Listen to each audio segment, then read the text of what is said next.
noite a todos.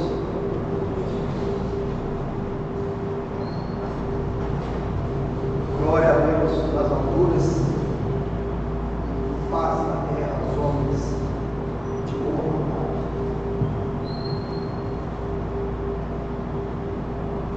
É com muita honra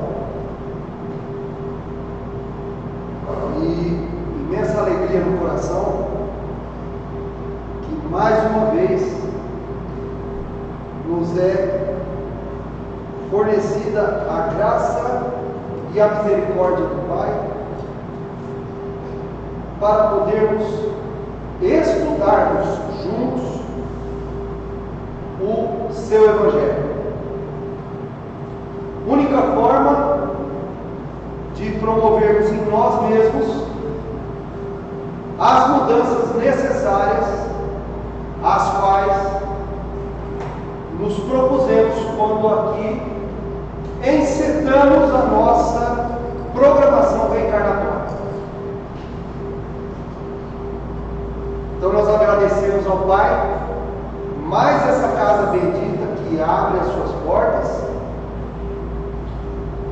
e agradecemos também por todos os trabalhos desenvolvidos aqui, por todas as oportunidades que todos aqueles que aqui comparecem têm de poder elevar o seu pensamento, aprender e direcionar o seu espírito para passos melhores, posturas e escolhas melhores que hão de vir com a semeadura correta.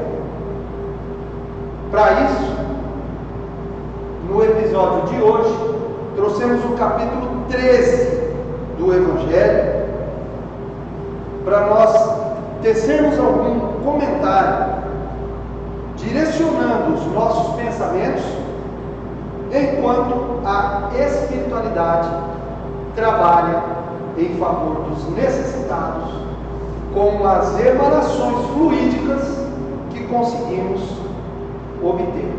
Portanto, de muito bom ouvir as colocações da nossa irmã, que quando nos pensamos em nos dirigirmos à casa espírita, já devemos estar em oração e vigilância, porque se a gente pudesse ver o trabalho da espiritualidade para recolher os fluidos, encaminhar os necessitados que aqui são trazidos e socorrer ao longe aqueles que precisam, nós respeitaríamos muito mais e nos manteríamos em prece e em silêncio. Muito bem. O capítulo 13,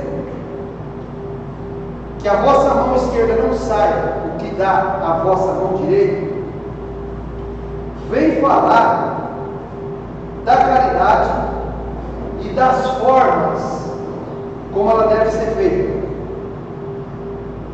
E Emmanuel, no seu livro Vinha de Luz, lá na lição 110 e 116, quem conhece essa coleção sabe que é uma coleção feita pelo Emmanuel, através do Chico Xavier, aonde ele tira passagens do Novo Testamento e vai discorrendo sobre aquele contexto. Na lição número 110 e na 116, ele complementa os ensinamentos exarados nesse capítulo 13 do nosso Evangelho, que fala que a nossa mão esquerda não saiba o que dá a nossa mão direita.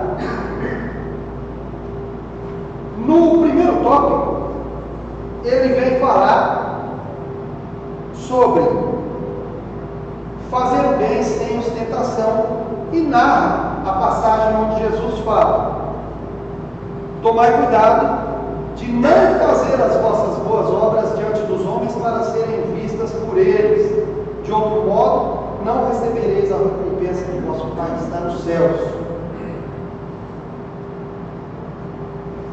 Então, quando derdes esmolas, não façais tocar a trombeta diante de vós, como fazem os hipócritas nas sinagogas e nas ruas, para serem honrados pelos homens. Eu vos asseguro, eu vos digo em verdade, que já receberam a sua recompensa. Mas quando fizerdes as vossas esmolas, que a vossa mão esquerda não saiba o que dá a vossa mão direita, a fim de que a esmola esteja em segredo e que o vosso Pai, que vê o que se passa em segredo, dela vos entregará a recompensa.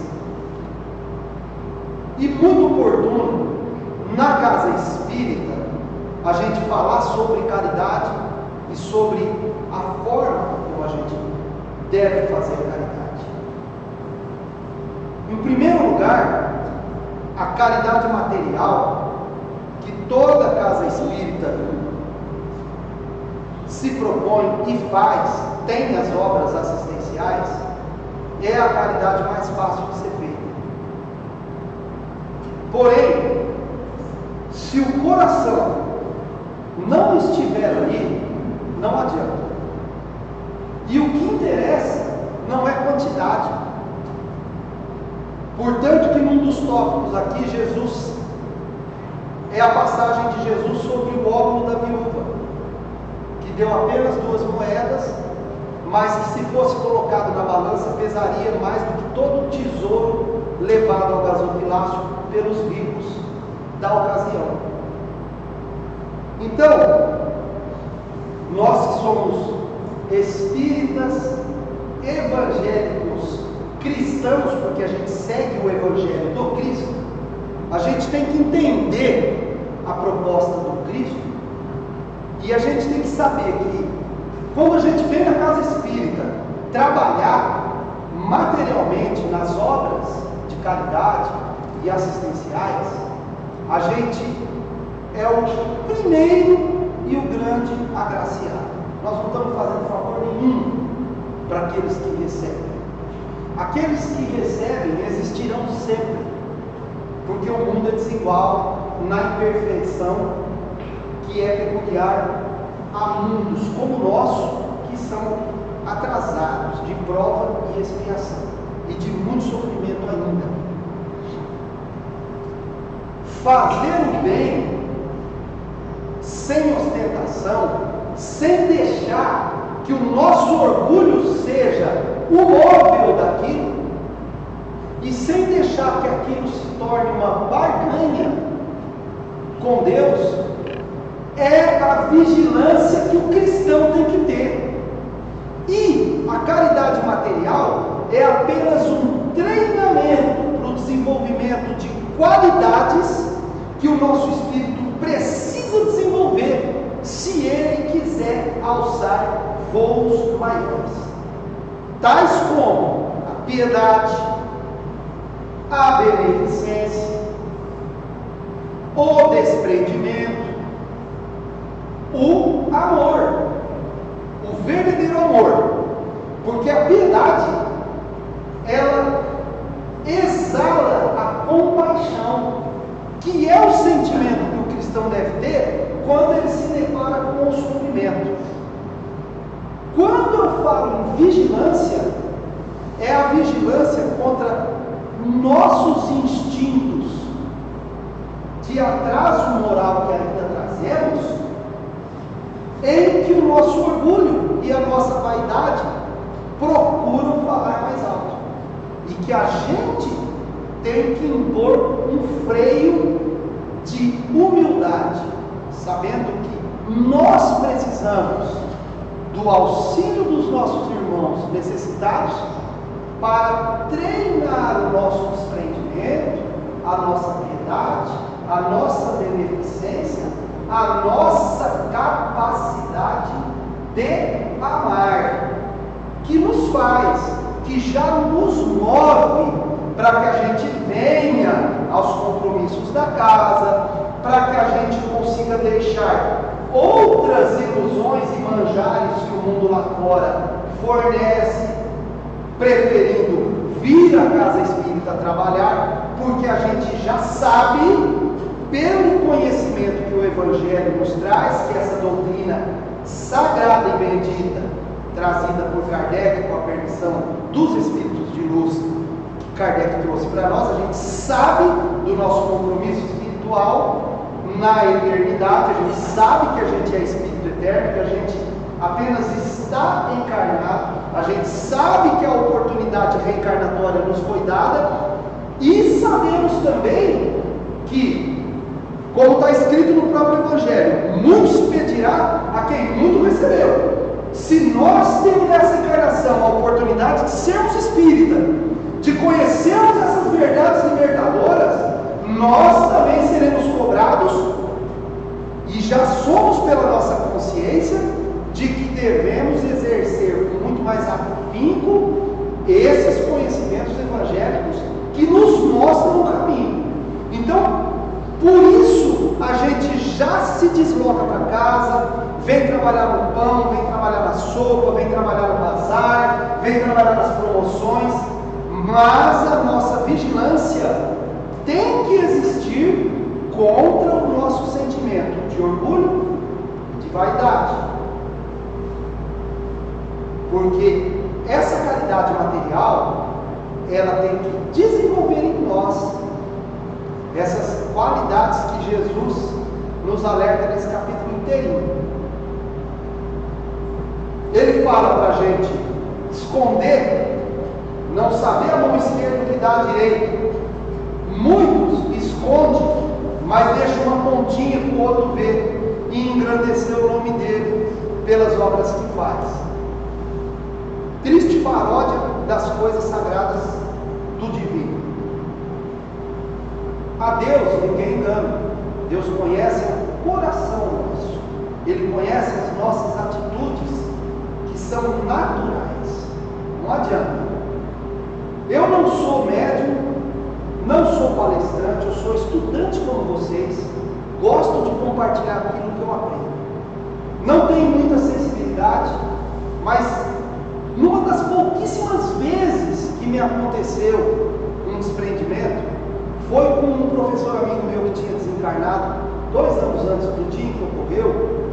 E como eu comentava muito sobre a doutrina espírita com ele e com a família dele, que não eram espíritas, e eles gostavam de aprender, e eu estudava muito, eu gosto de estudar, porque eu acho que a única forma da gente despertar nossa própria consciência para nos vigiarmos é através da alimentação pelo conhecimento. E o conhecimento nós temos, e o principal deles, da doutrina inteira, está no Evangelho. Por quê? Porque é a parte moral que nós precisamos desenvolver. Eu tive um desprendimento e sei que é um desprendimento porque eu estava consciente. Então, tivemos estudar as obras de Kardec, a gente sabe que aquilo foi um desprendimento. E eu fui levado aonde ele estava. Ele tinha falecido de acidente automobilístico e já estava fazendo parte de uma equipe de socorristas para aprender socorrismo, a ser socorrista. E como eu passava muito entendimento espírita para ele, e ele tinha desencarnado há pouco tempo e éramos muito ligados, é lógico que a pergunta que não podia deixar de existir, eu abracei ele e falei: meu irmão, me conta como é isso aí, me referindo à vida espiritual. Ao que ele me respondeu: isso aqui não é o que vocês estudam, ele quis dizer vocês espíritas, tá? E se referiu a mim porque ele sabia que eu estudava bastante. O que vocês estudam não é 10% da complexidade e da profundidade que é isso aqui. E, completando, ele fechou a mãozinha, porque ele era pequenininho e nada muda. Eu abracei ele assim, ele ficou aqui em mim. Ele fechou a mãozinha, pôs no meu coração e falou assim: aqui só vale o que você tem aí. Dali eu fui retirado pelas entidades que me levaram, porque eu não vi, só vi as vestes. E ele continuou no aprendizado. Eu não despertei porque eu não estava dormindo. eu só me levantei assustado. E nunca mais esqueci isso. Isso tem muitos anos.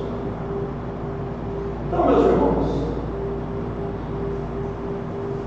nós temos as ferramentas, nós temos a doutrina, nós temos o Evangelho.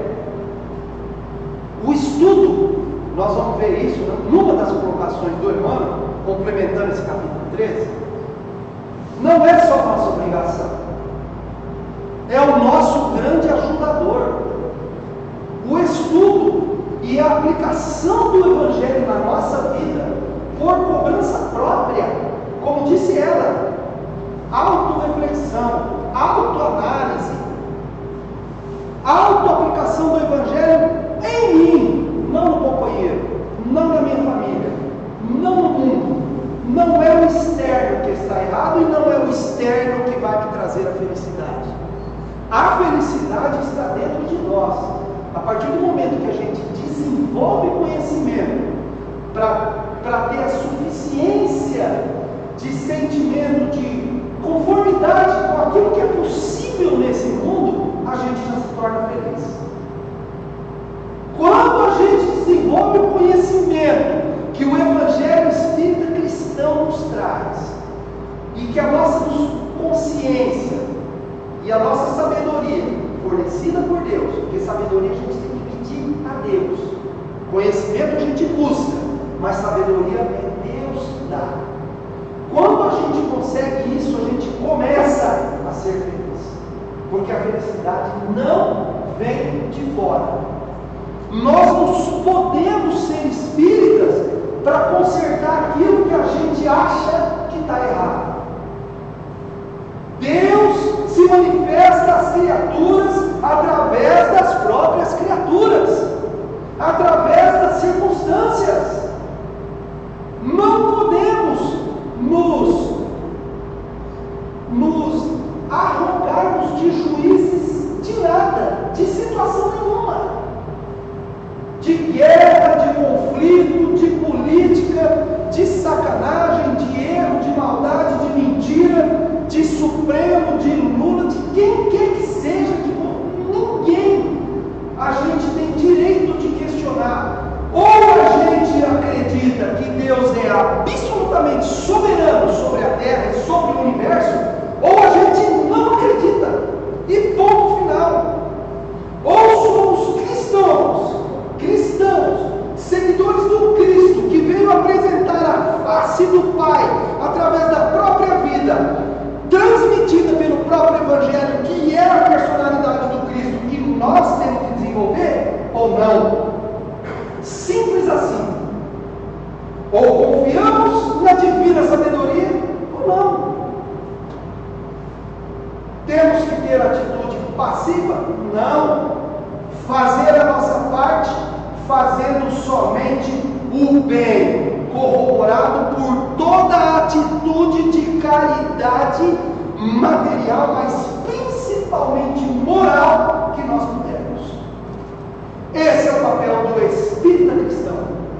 Esse é o papel do homem de bem, também relatado com quase todos os seus atributos aqui pelo próprio Evangelho. No capítulo Sede Perfeitos. E ele ainda fala no final do capítulo: essas não são todas as qualidades que o homem de bem deve ter. Quem estudou o capítulo Sede Perfeitos e leu a descrição do verdadeiro homem de bem? Quem leu? Levanta a mão.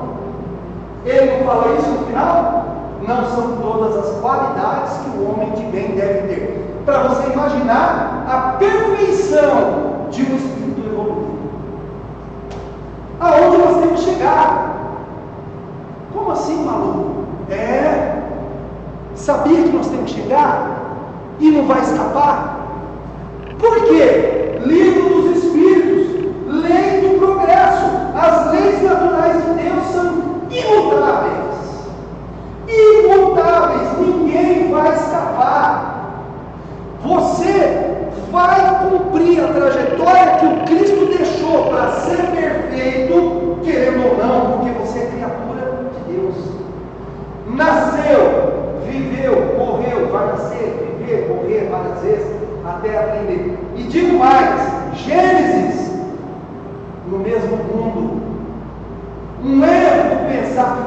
sai daquele mundo só por determinação de Deus. Você tem que evoluir de acordo com o que aquele mundo comporta, até que você possa sair dele, parceiro. Gênesis. Quantas vezes eu, na minha ignorância, começando os estudos, falei, puxa vida, eu queria reencarnar em outro mundo. Ótimo, trabalho. Porque enquanto você não desenvolver todo o conhecimento, e olha, está na Gênesis de Kardec, moral e científico, você não sai do orbe do planeta Terra, porque você compõe a população encarnada e desencarnada daquele planeta, que precisa fazer, inclusive, ele evoluir, porque o planeta tem que evoluir. Então, parceiro, tem que trabalhar, tem que estudar bastante, desenvolver a consciência e se cobrar mesmo, para que as nossas reações lá fora sejam naturalmente cristãs. Naturalmente cristãs. É esse o ponto que nós temos que atingir. Por quê? Porque ser espírita cristão, bonitinho, aqui dentro, todo mundo é. Mas e lá fora? Na hora que ninguém está vendo? Olha lá a lição do dever do Evangelho segundo o Espiritismo. O que você faz quando ninguém está olhando? Aqui mesmo, quando fala de fazer o bem sem ostentação, ele cita: tem gente que dá uma fazenda a hora que a claridade está em cima dele. Se tiver na sombra, ele não dá uma moeda. E assim somos nós. Então a lição do dever, ela vem e alerta: o que você faz e cumpre, que é teu dever, não tem aplauso. E também não tem crítica. Ninguém vai te criticar se você não cumprir, porque só você sabe que é seu dever. Mas aí vem a sintonia de você com o Pai. Se você tiver com a tua sintonia com o Pai, tudo que você faz na sua vida, você faz é para Ele. O ser humano é apenas um beneficiário das tuas atitudes boas. E pela vigilância, se você errar menos ou não errar, não vai ter nenhum prejudicado pelas suas escolhas, porque você vai ter menos escolhas equivocadas, que é o grande segredo que nós também temos que atingir, estando encarnados num planeta como esse. Tentar errar menos nas nossas escolhas. Então, fazer caridade material é muito bom, é um treinamento, mas nós precisamos desenvolver os sentimentos que tem que corroborar as nossas boas obras na casa espírita, na rua, em casa, em frente aos parentes, na fila do banco, na fila do trânsito, aonde quer que seja. E esses sentimentos são piedade, benevolência, paciência. E para isso nós temos o ensinamento e o treinamento que a casa espírita proporciona. Ele fala da lição dos infortúnios ocultos, dando o exemplo da mulher. Aqui, ó, esse aqui é o outro da coleção. Tem mais dois: Fonte Viva, Vinha de Luz, Caminho, Verdade e Vida e Pão Nosso. Quem não tem essa coleçãozinha, pega, leva para casa, que tem livraria. Lê uma liçãozinha por dia, você vai ver que tem a referência no Evangelho, aí você vai lá no Evangelho no contexto.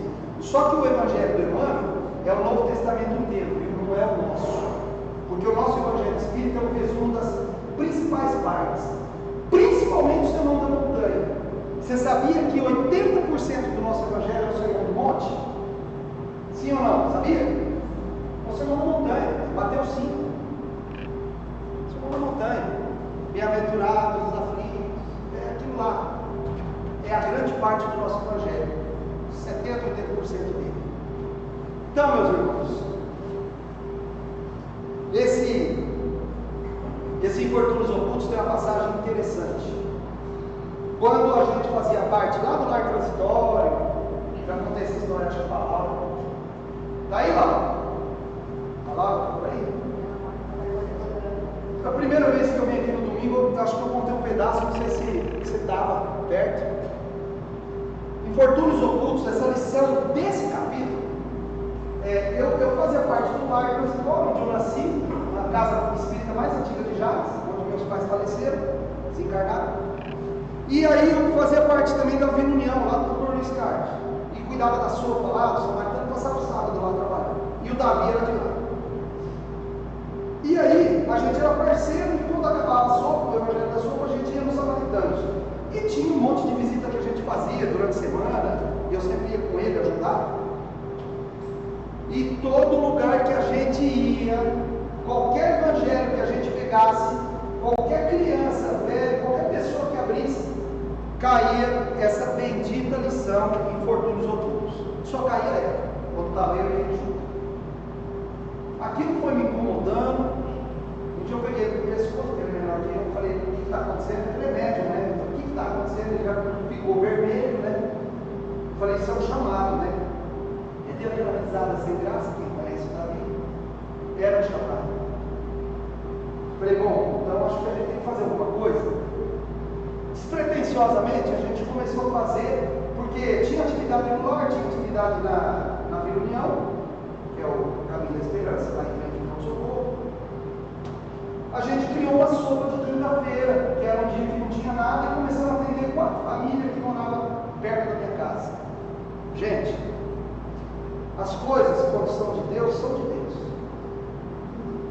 Esse movimento atraiu pessoas para vir participar, que ficaram sabendo, porque gostavam muito do Davi, para ver um assunto carismático. Essas pessoas trouxeram mais pessoas para serem beneficiadas. A coisa cresceu de um tanto que, resumindo, ficou 2 anos e meio em casa, passamos a atender mais de 30 famílias, e ali nasceu o grupo Infortúnios Ocultos, que deu origem à Casa de Magô, lá de Jales, que hoje é o maior centro espírita de Jales. Tá? Nasceu lá, a gente foi o fundador, fizemos uma ata de abertura, um caderninho de brochura amarelo, desse tamanhozinho. Hoje está lá na obra. Eu não faço mais parte, eu mudei de cidade. Meu irmão é o presidente lá, o Ivan. E o Davi, como sempre, é o presidente doutrinário, como não podia deixar de ser. Pessoa também que estuda muito. Então, o interessante dessa lição do Infortúnios Ocultos é que a mulher, ela vai de encontro ao necessitado. E foi isso que a gente fez, começou assim. E o mais interessante, ela levava a filha. Quem já leu essa lição, Infortúnios Ocultos, no Evangelho? Quem não leu? Não leu, leia. Ela levava a filha jovem. E aí a filha, entusiasmada com as ações da mãe, pede para dar alguma coisa. Ao que a mãe, olha o que é o cristão consciente. Não, eu não posso te dar nada para você dar para eles, porque aí você está dando e foi eu que fiz. Você quer dar? Faça algo seu.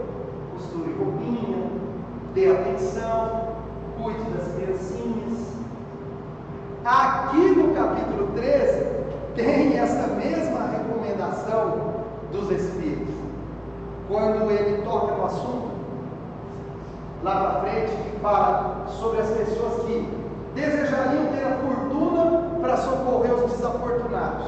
É lógico que esse que deseja ser agraciado, ele primeiro quer se ajudar, depois ele quer ajudar os outros, né? E aí os Espíritos falam: olha, não precisa nada disso para você socorrer o necessitado. Basta você doar do teu tempo, doar do teu trabalho, seja caridoso no seu trabalho. Tudo que você for fazer, faça com amor, faça como se estivesse fazendo para Deus. Ali você já está sendo caridoso. Faça como se você estivesse fazendo com o próprio Cristo. Todo serviço que você for fazer, seja qual for o ramo, faça como se você fosse fazer com o próprio Cristo. Mas você vai estar fazendo com o teu irmão, que precisa de você. Ah, mas é difícil mexer com o povo. Sim, mas quem prometeu algum dia que ia ser fácil? Cristo prometeu facilidade ou vivenciou alguma facilidade aqui na terra? A vida dele durou pouco, morreu com 33 anos, e o ministério dele durou só 3 anos. Eu acho que se ele viesse hoje, ele não vivia nem até os 15, e ele nem começaria o ministério dele. Se ele viesse hoje. Eu acho. Opinião minha. Eu acho que o mundo piorou um pouco. Mas ele conseguiu, né? Ele trabalhou 3 anos, e eu não me lembro de passagem fácil nenhuma na vida dele. Nenhuma. E nem dos profetas que vieram antes, nem de Moisés, a primeira revelação, ele foi a segunda, e muito menos do Kardec, que foi a terceira. E de nenhum espírito mais iluminado, mais consciente, mais evoluído que passou por aqui. Eu não conheço nenhum que teve vida fácil. São Francisco de Assis, Madre Teresa, Irmã Dulce, Chico Xavier. Não conheço. Não tem facilidade para ninguém. Não se engane. Nós não estamos num mundo que seja os Elíseos.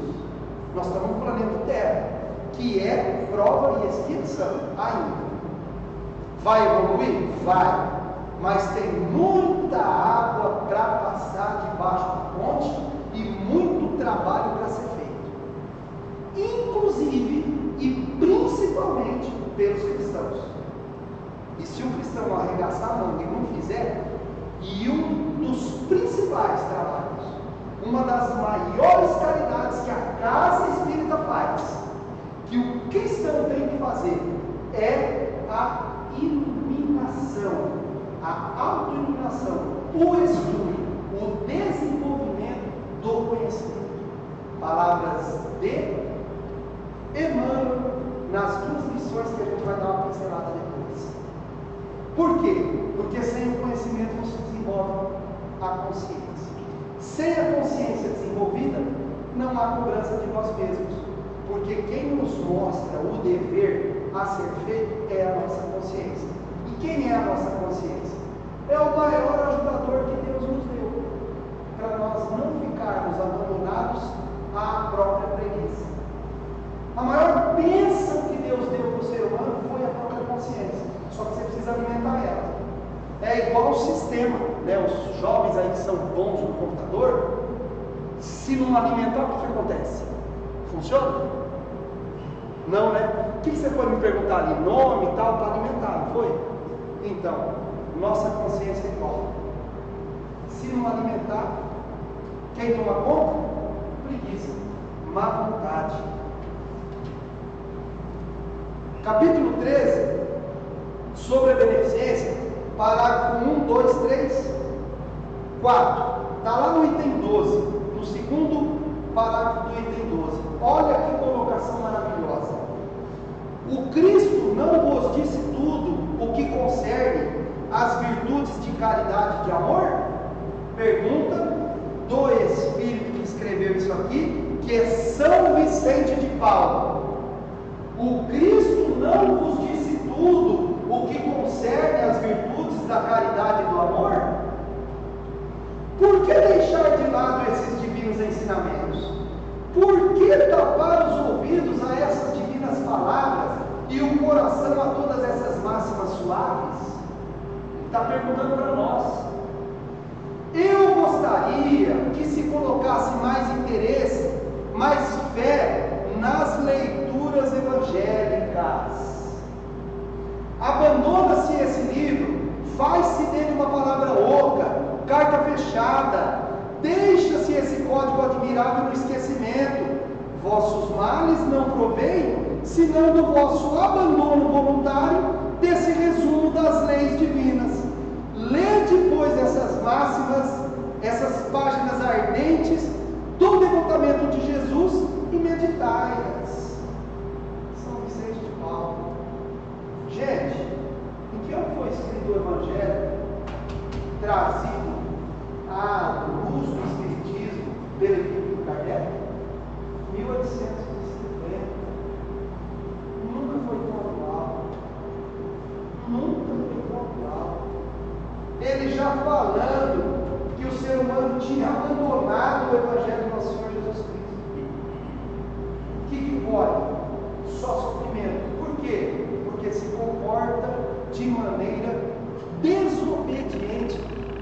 princípios divinos que nós precisamos colocar em prática, que estão todos no Evangelho. Aí ele continua, ele fala bastante sobre a piedade, para a gente desenvolver, ele fala sobre os órgãos, e ele termina, nessa parte da instrução dos Espíritos, ele termina a instrução dos Espíritos e o capítulo todo, com duas perguntas, sobre os benefícios pagos com a ingratidão e sobre a beneficência exclusiva. Benefício pago com a ingratidão. Como reagir?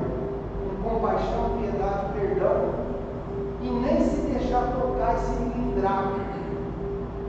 Porque a pessoa que se melindra, porque ela fez um bem e recebeu a ingratidão, é porque ela ainda é mais egoísta do que a outra que recebeu. Igual a passagem do filho pródigo. Quem lembra da passagem do filho pródigo? Quem lembra? Pode levantar a mão, não vai cair no braço não. Quem lembra da passagem do filho pródigo? Ajuda eu. Lembra mesmo? Tá, eu vou refrescar a memória de vocês. Na passagem do filho pródigo, quando o menino retorna para pedir perdão a Deus, ao pai, ali é a figura do pai. Ele dissipou toda a fortuna dele e ele volta, porque nem as momotas que davam para os porcos não queriam dar para ele estava passando fome onde ele tinha ido, porque ele pediu adiantado a herança dele e foi gastar com meretrizes e bagunça. Quando ele se arrepende e volta para a casa do pai, que é o que o ser humano tem que fazer, se arrepender, pedir perdão, voltar para a casa do pai, esse é o sentido figurado. O pai dele faz a maior festa. Lembra? O que acontece com o irmão mais velho que tinha ficado servindo a vida inteira? Ficou no ódio puro. Ficou no ódio. Porque o pecador se arrependeu e voltou e o pai fez festa para ele. Mas no Evangelho está escrito que haverá festa no céu por cada um que se arrepender e se voltar ao Pai. Muito mais do que 99 que não precisam de perdão. Se um se arrepender, vai haver festa. Mas então aquele filho mais velho não conhecia o Evangelho, porque ele se indignou. A pessoa que faz o bem, esperando gratidão e não tem, e se revolta, que está lá no benefício pago com a ingratidão, é porque ela está mais atrasada do que a outra que recebeu. E a beneficência exclusiva? O que é a beneficência exclusiva? Eu ajudo, mas eu só ajudo na casa espírita. Eu sou maçom, só ajudo na maçonaria. Eu sou crente, eu só ajudo na minha igreja. Amigão, você não entendeu nada. Porque caridade não tem cor, não tem raça, não tem parede de templo, nem placa de templo, nem placa de nome de igreja. Caridade é coração, é compaixão, é piedade, é sentir a dor do outro e se colocar no lugar dele. Por quê? Qual o maior mandamento? Qual o maior mandamento?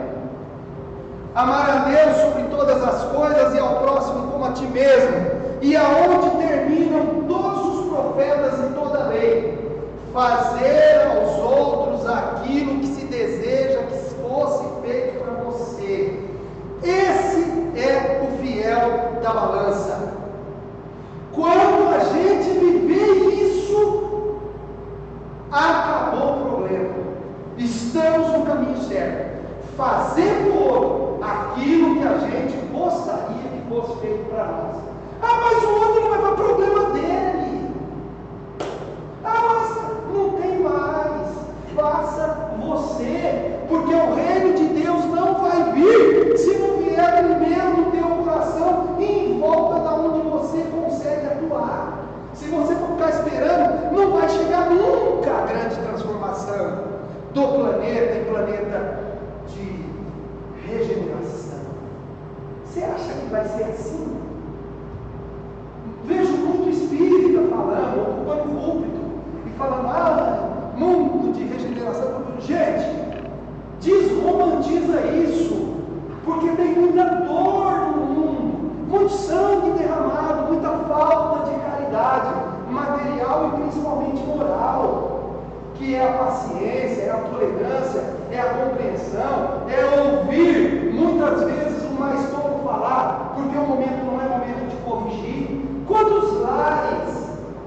poupariam da destruição se houvesse apenas paciência, sabedoria.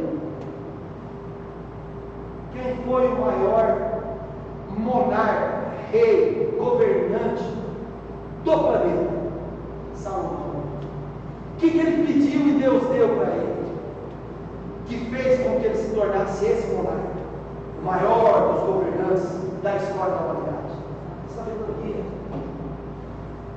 Quando Deus tentou comissionar Moisés várias vezes para ir cumprir a missão que ele tinha de libertar o povo judeu para depois receber Jesus lá no meio, 4.000 anos depois, Moisés não queria ir. Primeiro porque ele era gago, sabia? Moisés era gago, não falava. Segundo porque ele não queria. Você acha que ele ia querer enfrentar a força do faraó? Deus, falando com ele através da mediunidade direta que ele tinha, como foi a mesma usada para tecer os 10 mandamentos, falou assim: Moisés, eu preciso que você liberte meu povo. Meu povo sofre porque não tem entendimento. Precisava chegar aos 10 mandamentos, que era o frontispício do próprio trabalho de Jesus, era o cabeçalho do que Jesus ia ter que vir fazer na terra 4.000 anos depois. Está lá na introdução do nosso Evangelho, que a única coisa que Jesus não mudou da obra reveladora de Moisés foi os 10 mandamentos, que é ainda a base da doutrina do Cristo. E muita gente nem conhece e nem sabe. Deus falou para ele: meu povo sofre porque não tem entendimento.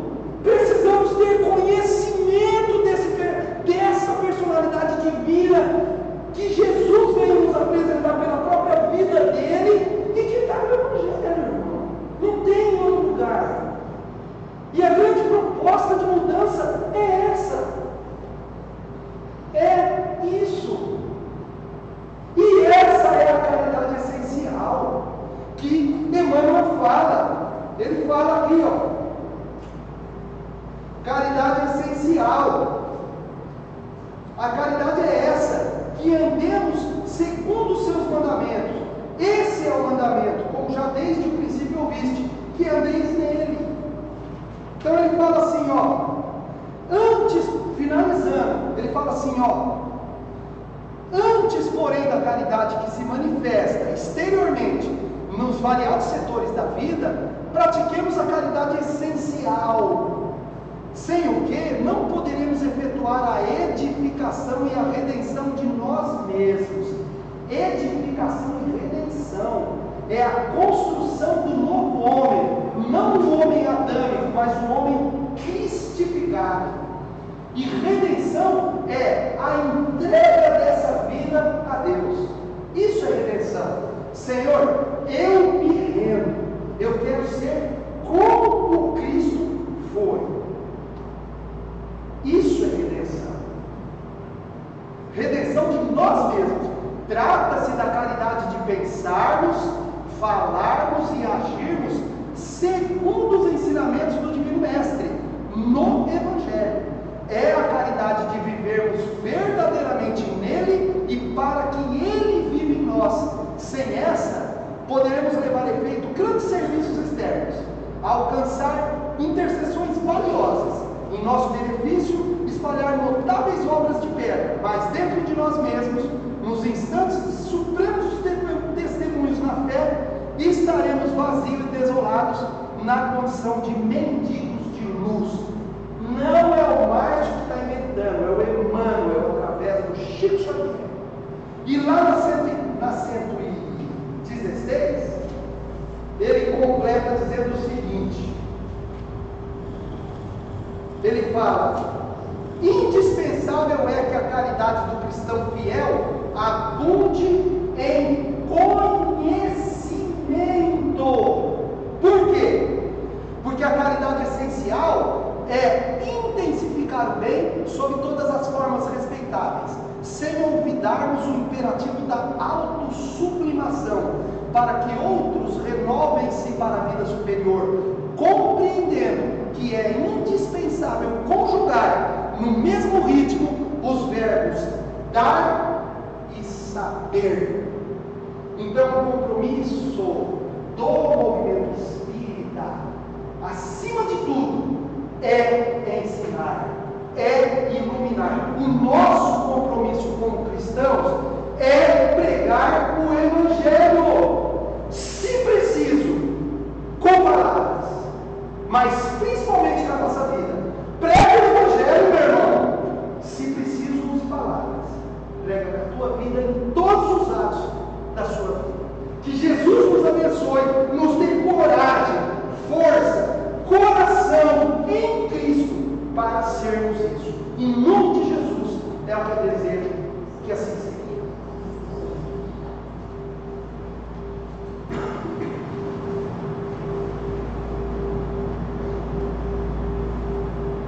Convidamos agora os nossos companheiros passistas a tomarem seus lugares, a fim de que sejam instrumentos a essa troca vibracional tão necessária, para que a gente consiga se harmonizar intimamente, fisicamente, emocionalmente e espiritualmente. E para que a nossa transmissão de paz e energia seja ainda mais penetrante, rogamos ao nosso orador que conduza a oração.